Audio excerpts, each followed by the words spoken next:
Welcome back to my channel for the monthly Human Design Transit Report for the month of April 2024.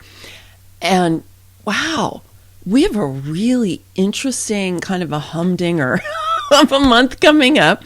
We've got some emphasis on the Spleen Center that is going to really call us to be identifying, meeting, and transmuting fear that comes up for us. And we do have a beautiful alignment that helps us to move ourselves, initiate ourselves into higher consciousness through the channel 2551 that is lit up, that is going to help us to be able to transmute that fear. So those are two of the big themes, and we've got some changes in the outer planets and just some really interesting things for us to take a look at. So let's go ahead and dive in.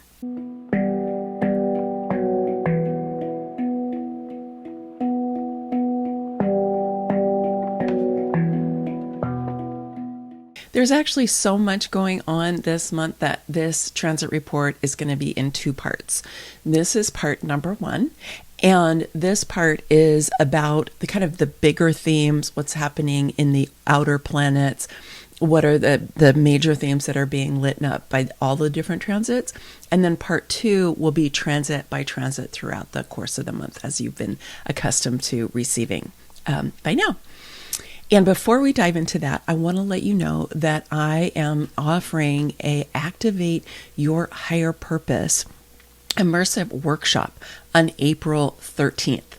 And this is a 3-hour workshop where we're going to look at the key elements of human design that can help us understand aspects of our purpose as it is demonstrated in the body chart and in your definition and also in your openness. Then we are also going to be working with energy practices that are going to enable us to change our state of consciousness and to be able to step into that kind of higher consciousness that we were talking about regarding what's coming up with that channel 2551. We'll dive into that more in a minute. And then we're also going to be doing a really profound meditation that will help you to access from the soul level a deep sense of what your higher purpose is and identify what your next steps are. And I created this because so many people, when they come to me for human design readings, and even just when I see what people are talking about, purpose is a huge issue. And I think that in a world that is transforming as rapidly and as radically as ours is, the question of, who am I? What am I here to do? What am I here to provide? How am I supposed to really express my potential, right? How can I step into my full potential? How can I do what I came here to do, right? These are big questions that circle around for people. So if that is something that is important to you, I invite you to come. The link to join us will be in the description, and it is right up here, so you can go and check it out. And I hope to see you. I would love to meet with you. I made it, super affordable, so that I hope that you're going to be able to say yes to come. All right, let's go ahead and dive into the transits for the month of April. So here are the transits for the month of April for the Sun and the Earth. And we're going to dive into these in detail as we go along. The thing I want to point out here that really stands out to me is that there are no gates in the logic circuit that are highlighted by the Sun and the Earth.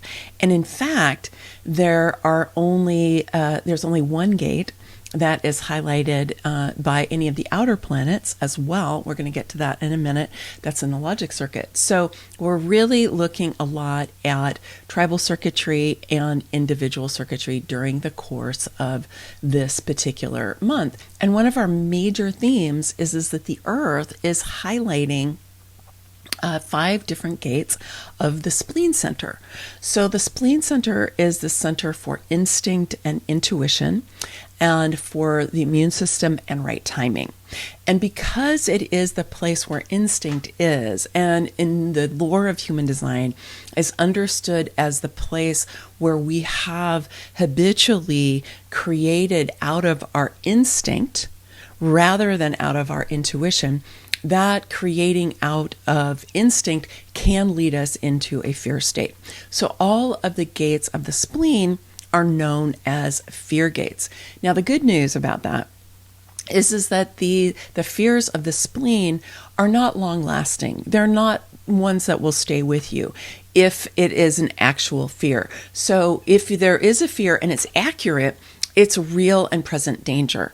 And if you have a fear that is just kind of going on and on and on, which happens with these splenic gates, then what you can do is you can move through them fairly quickly and fairly easily. Sometimes you do have to focus on it if something is really coming up for you, especially if it's activating any, unhealed parts that you have in yourself or any kind of long-term fears that you've had. Sometimes you have to work with it with a little bit. But usually what we say is the splenic fears can be moved through relatively quickly. You kind of need to look at them and go, God, is there anything real to this or not? So I'm providing you here with the different splenic fears with all of the different gates. You'll notice here that the logic circuit, the pattern circuit is not lit up. Everything else is either in individual circuitry or in tribal circuitry. So as we go through the course of this month, and we'll talk about this as we go into the individual different transits that happen over the course of the month, it's really good for you to be taking a look at, okay, fear of the future, the 57. Is there anything that I really need to be afraid of in the fear of the future? I mean, sure, there's ways, especially given a lot of the uncertainty and the turmoil that we have in our world today, you could totally get stimulated around fear of the future. But you have a choice.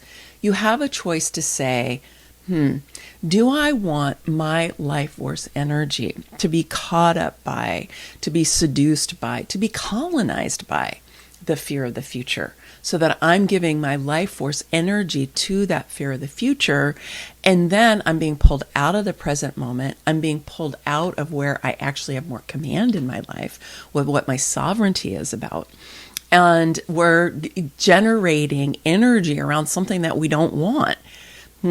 So this is a great opportunity for you to just be having truth with yourself about these things and say, hey, the future is uncertain. Sure. Does it make sense? Does it support me? Does it help me to have fear of the future? Maybe not so much.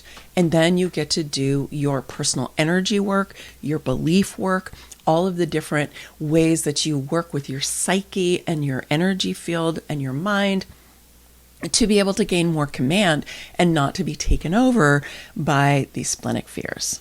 The big news in terms of planetary shifts is that we have a Mercury retrograde. It starts on April 1st today, and it is going to go through the 24th, and we go direct on the 25th. I'm going to dig into that a little bit more in a moment. We also have more of the outer planets shifting position. So Jupiter, who has been in the gate 2, is going to be moving into the gate 23 on April 8th. Neptune, that has been in the gate 36, is moving into the gate 25 on April 10th. And Pluto, who has been in the gate 60 forever, is moving into the gate 41. It's interesting to note that none of these are in the logic circuit, and they are either in individual circuitry with a predominance in the knowing circuit. We do have the centering circuit with the gate 25, and then with the sensing circuit. It's a good time for us to be thinking about how are we activating and living into our intelligences in addition to our logic. You've probably heard me talk before about left brain dominance and how Western culture really privileges this left brain capacity of analysis and strategy and planning, linear thinking, and so on. It has its place and it can be very beneficial. However, when it's the only way that we're understanding what reality is and how do we know what is true, then we're really impoverished by that because it's only 30% of our intelligence, as shown by the human design system.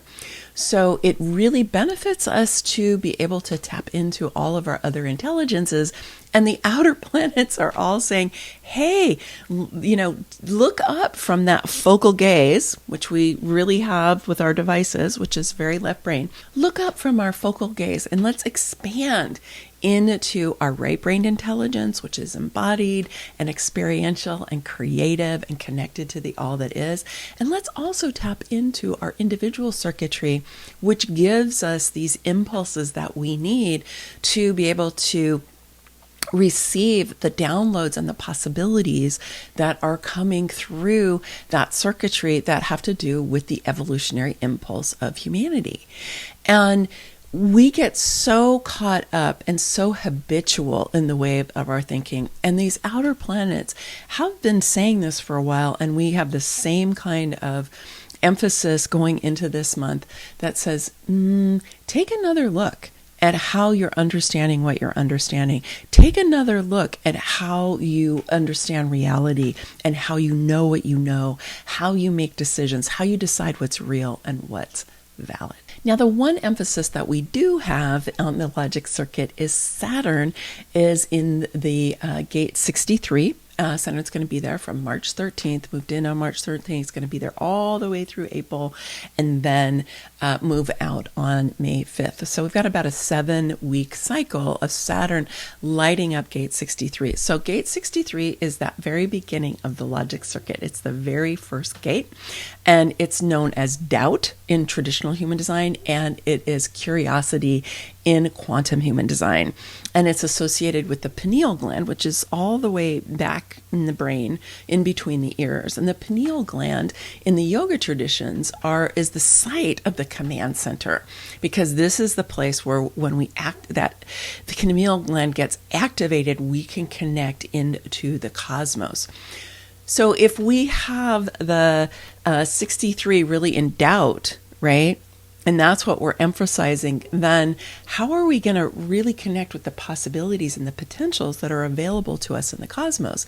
And so Saturn, the great teacher, is here saying, are you thinking every day? Are you in doubt or are you in curiosity? Can you shift from being more contracted to being more expansive? And Saturn really likes it when we're focusing on this and developing a discipline around it. So that's what the invitation is for you, coming from Saturn, having to do with just this one little bit in the logic circuit. And you'll notice when we're in curiosity, it isn't so much what we associate with that analysis, right? Because curiosity is kind of open. It's kind of open-ended. It's like, right? What's possible? It has this kind of almost childlike quality to it. And that's really what we want to emphasize during this transit.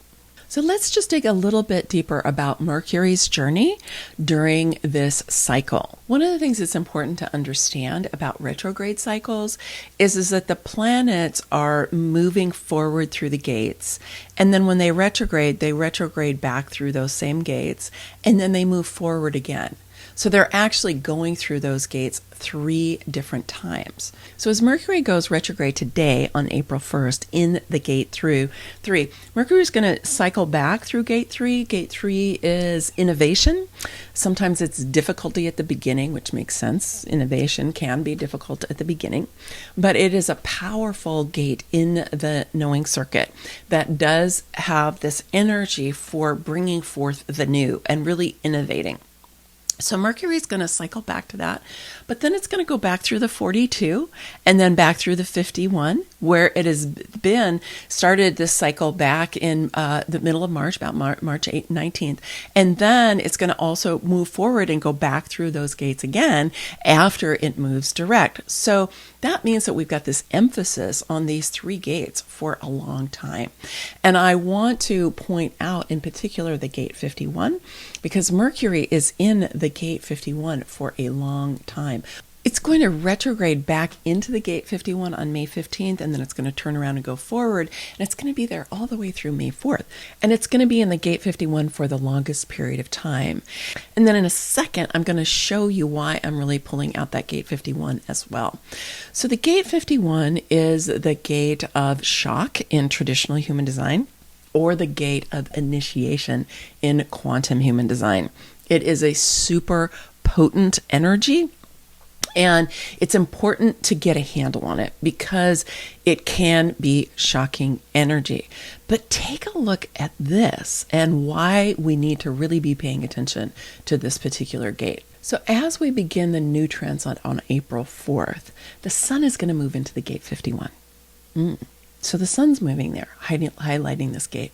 And in addition to that, the north node has already been in the gate 51, and it's going to be there until May 11th. So it's been there for a while. So we've had this 51 energy being lit up by that north node.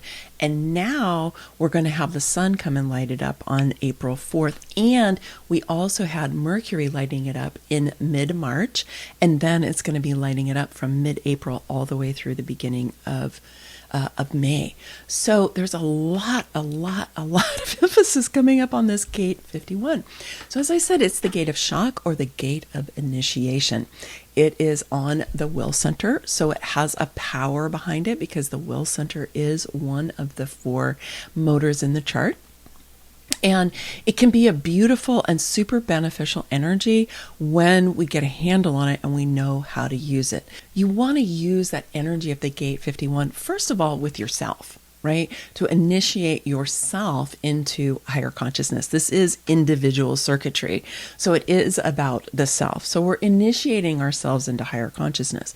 But we can also use this energy with each other. I use the gate 51, it is defined in my chart, when I work with clients, because a lot of what I do is help people break up patterns, the patterns that are holding them back and preventing them from being able to express the fullness of their being and to truly flourish and thrive in their lives. So I use that, but I'm very careful about when I use it because I don't want to shock people. I used to do that when I was younger because I didn't really know about this energy. But we want to use it in a way that does disrupt patterns or helps us to see things that we didn't used to see, helps us to kind of shift how we're holding our lives or reality or a relationship or an activity or something that we're engaged in. We want to be able to create a shift. It's such an important theme for us these days as we're going through these big transformations that's happening for us individually and collectively. But look at this, and this is really cool, is that not only is the 51 lit up, but so is the gate 25. So Venus is moving into the gate 25, which is the mate of the 51. Venus is not going to be there for very long. It's just going to be there for a few days. But then a little bit later on in the month, on the 10th, Neptune is going to move into the 25. And I'll talk about that a little bit more in a second. But what I want to emphasize here is that we are going to have this whole channel of the 2551 lit up for an extended period of time. And the gate 25 is this beautiful energy of the love of spirit, or simply spirit in quantum human design. It's on the G center, so it's the center of love and lovability, identity, and direction. So we're going to be getting really juiced up on the gate 25 and this whole channel, which is known as the channel of the priest or the priestess in a traditional human design, or the shaman, or the gate of the channel of initiation in quantum human design. So this is the channel that links the 2 centers, the G center and the will center that are right next to it, that are the 2 centers that make up the heart chakra, according to the law of human design. So we're going to be getting a lot of extra support to be feeling our heart during this time, and to be feeling it in such a way that as we lean into the love of spirit, that we're going to be able to initiate ourselves into higher consciousness. And this involves a big shift that's happening with Neptune. Neptune has been in the gate 36 for a long time, okay? And it's moving into the gate 25. And Neptune's going to be there until October, when it retrogrades back into gate 36. But during this time, we're going to be having the god of the seed, or the god of the subconscious. And in human design, we hold Neptune as one of our spiritual themes. And so this is a spiritual theme, lighting up the gate of spirit, right? The thing about Neptune, because it is watery and it's the subconscious and it's emotional, right, is that spiritual theme can sometimes feel kind of veiled like we're not quite sure what it is. So this is going to be an opportunity for us to really be exploring and leaning into, what does spirit mean for me? What does the role that spirit plays in my life? How can I go into my heart and really feel that place of the love of spirit inside of me, in the core of my being, from the soul level? And how can I do that and then partner with that gate 51 so that I can continually upgrade and up-level and initiate myself into a higher and higher state of consciousness? Now, I just want to emphasize here, this is obvious on some levels, but let me just emphasize, this is not a mental process, okay? It is not a logical process. This is a spiritual upgrade that we are going to be getting to experience during this time while that 25 and 51 is lit up. And so I'm actually really excited about this coming in, and we're going to get to benefit from it. So I encourage you to be taking a look at the dates, put them in your calendar, be looking at how you're feeling during this time. I'll be hosting some conversation about this in the Becoming Sovereign Quantum Retreat Center, which you're also invited to come and join if you'd like to, where we have deeper conversations about what's going on in human design, and particularly with the transits. Then the other big news is that Jupiter, the god of abundance, which can also be the god of excess, is going to move from the gate 2, which is where the magnetic monopole is here in the G center, to the gate 23, which is on the throat center. But both of them are in the knowing circuit. And so Jupiter is still lighting up and asking the question, how do we know what we know? Are we open to our intuitive intelligence? Are we open to the downloads that are coming to us from superconsciousness? Because the 23 is all about receiving those downloads, those insights, those epiphanies that are coming in through that knowing circuit. And Jupiter is like, receive and expand them. Receive and expand them. This is a great boost for us to be developing, leaning into, experimenting with, and coming to trust our own intuitive abilities. I'm super excited about Jupiter lighting up the gate 23. Okay, those are our major themes for the month of April. We'll dive into them each a little bit more specifically as we go through each of the different transits in part 2. But just to recap, we want to be able to work with our fear during this month and not allow ourselves to be pulled into those splenic fears. We're going to be watching out for that. We're going to be leaning in to the spiritual support that is coming to us both through the gate 25, which is going to be lit up, and also the gate 51. It creates a complete channel, the channel of initiation, or the channel of the priest or the priestess or the shaman, which is going to enable us to really expand into higher consciousness. And we're going to be receiving from the outer planets new instructions as far as how we can be leaning into our intelligences that are beyond the logical, and that are intuitive, and that are about us being able to plug into superconsciousness. So just as a reminder, I want to invite you to come and participate in our Activate Your Higher Purpose workshop. When I designed this workshop, I actually hadn't done this transit report yet, so I didn't realize how much extra support we're going to have to be activating our higher purpose while these different transits are happening. So I'm super excited that it's going on. So I invite you to come and join me. You can just go to sovereigntybydesign.com/activate-event. It's right here on the image, and it'll be down in the description. And I look forward to seeing you then. All right. Part 2 will be coming out on April 4th, which is when the first new transit of April comes. All right. Many blessings. Much love. Bye for now.